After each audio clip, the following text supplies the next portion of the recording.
Thank you, Jat. Here with Special, Dominate.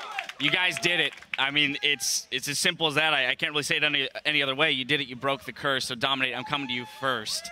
Forever fourth. It can't be said anymore. How does that feel? It feels great. Like, it's such just like an annoying thought in the back of your head. Like, it's not something that you really concentrate on all the time, but like going into these games, it's like, damn, man, if I finish fourth, like, we're just gonna get it forever. So it's nice that, like, for history's sake, there's not gonna be curse forever fourth. And Special, you have actually been on the flip side of that forever fourth curse for a long time, in that you were playing on the teams that were pushing curse down. You were the teams that were beating them and getting third, second, first. You then join the roster. You kind of assume the responsibility of trying to break that curse, and you've done it too. So tell me a little bit about your journey in coming into something like that where it's expected and trying to disavow that. I don't think we ever thought that we would just, forward four. It's not something that we really keep in mind, but I unexpectedly feel a lot happier. Usually, you know, getting third place, fourth place, like in the end, it doesn't matter too much, especially for Spring. But after winning that game, just hearing everybody on the team say, yeah, we broke the curse, screw the curse, you know, stuff like that. So I was happy, and I mean, we really wanted to get, you know, into the finals. Unfortunately, we didn't get there. But I think we're looking a lot stronger now, and we're definitely on the upswing. Well, you talk about wanting to have been in the finals and not quite getting there, but we must remind ourselves it's the spring split, right? And when we look, if we go back to the beginning of this split, where you guys had a sub, then you were subbing in, subbing out, having some roster issues, and then you look at the fact that you finished third. It's actually quite impressive when you think about the fact that you have an entire split yet ahead of you to improve and fight for that championship spot. So Dominate, back to you. When you look at it under that microscope, how does that make you feel about the future of this roster going into the summer? I think we have a lot of confidence in each other now, which we necessarily didn't have before, or we didn't necessarily have before. I think that just like when we're playing up there, we just believe we can win. We trust in our teammates, and we trust in each other's calls and abilities. So I think that's like given us a huge just like it's been a huge breakthrough for us, because before, you know, like one thing would go bad and then everyone would kind of just like play a solo queue game. That was how it felt. But now it's like if anything goes bad, we're all just focused on winning and seeing what we can do to help each other. And instead of it being like, okay, well, that lane's done, like I'm just gonna farm my lane, it's like, how can we help each other's lanes? How can we influence the map to make sure that no one snowballs out of control on the enemy team?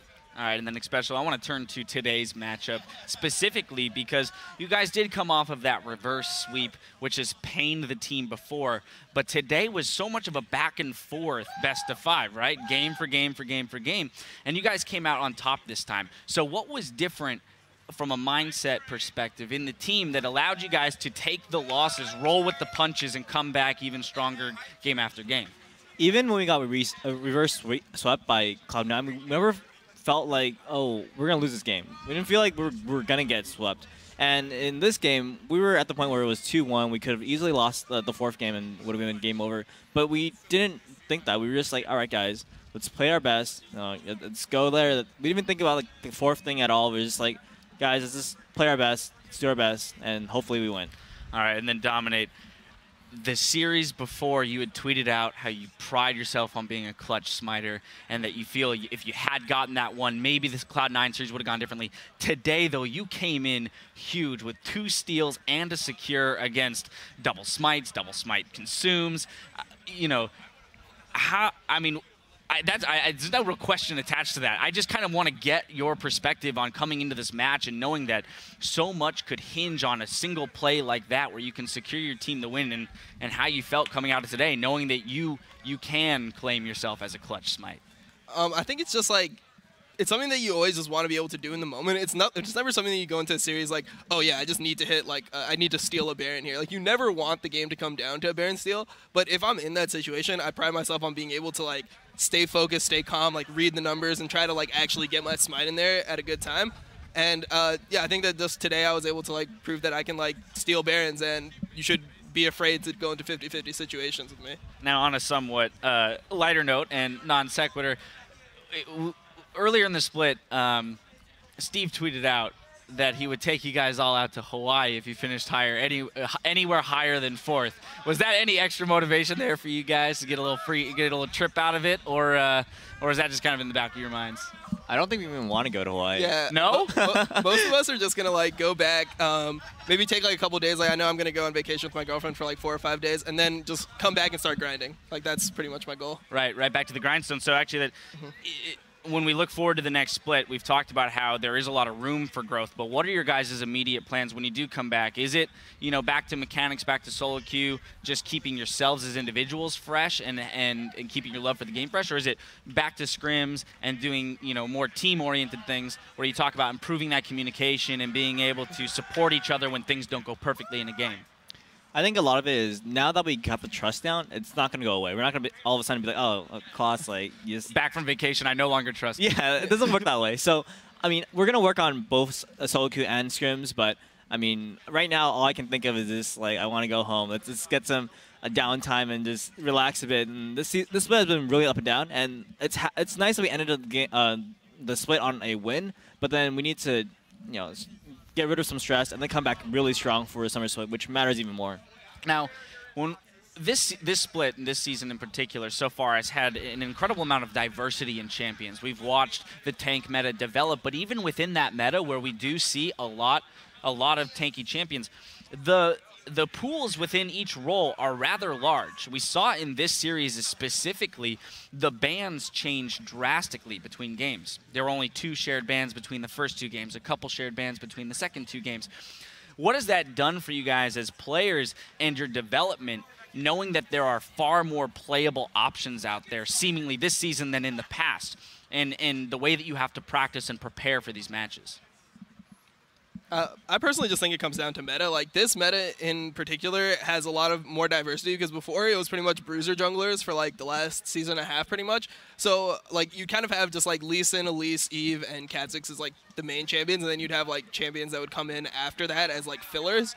But now you have, like, the ability to play, like, Lee Sin, Rek'Sai, but you can also play tanks. So I think it just adds a lot of diversity into the pool. And I think it's kind of good for, like, some of us older players, because we've just played a lot, like, more games on weird champions that might randomly become meta. So, like, for example, Nunu wasn't too good this season, but then when, like, the Juggernaut came in, or Cinderhulk, rather, came in, like, it's one of my favorite champions to play, and I really, like, feel like that's a power pick for me. So, I mean, I think that the meta just kind of, like, favored us in that respect. All right, well, you guys played phenomenally today. It was a really hard-fought series. I want to congratulate you again on snagging that 3rd place, getting those championship points, and rolling into the summer split in a good position.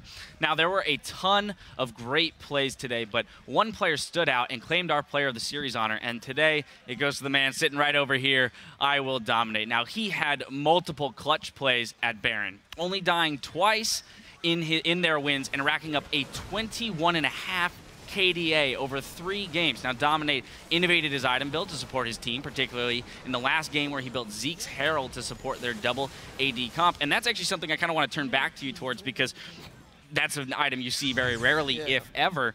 And it actually, when it popped up, I was standing next to Jad, it kind of caught us both, you know, off guard. But then immediately we were like, that makes perfect sense. On Nunu, it gives you 20% CDR, and then it gives you attack damage and lifesteal to your AD carries. It allows them to be a little bit more aggressive in their positioning in fights. Was this something that was a gold amount that you came back with? Because it is cheaper than Frozen Heart, for example. But no, something that Piglet wanted, but I think that, like, our mentality into it was that we were going to go, like, AD Corki and AD Lucian, but then we ended up going AP Corki, so I don't even know if it was a good item to build there anymore. But I was, like, already almost complete. Like, I have a Vam Scepter. Like, what am I going to do? Build a Hydra on Nunu? So I pretty much just had to go with the Zeeks at that point, and it was good for Piglet, and, I mean, I'll take a little bit more attack damage, some Nunu slaps in there. So. Yeah, why not? Yeah, we saw the second Needlessly Large Gerard come in for Corki, and we're like, wait a second, that's not an AD Corki.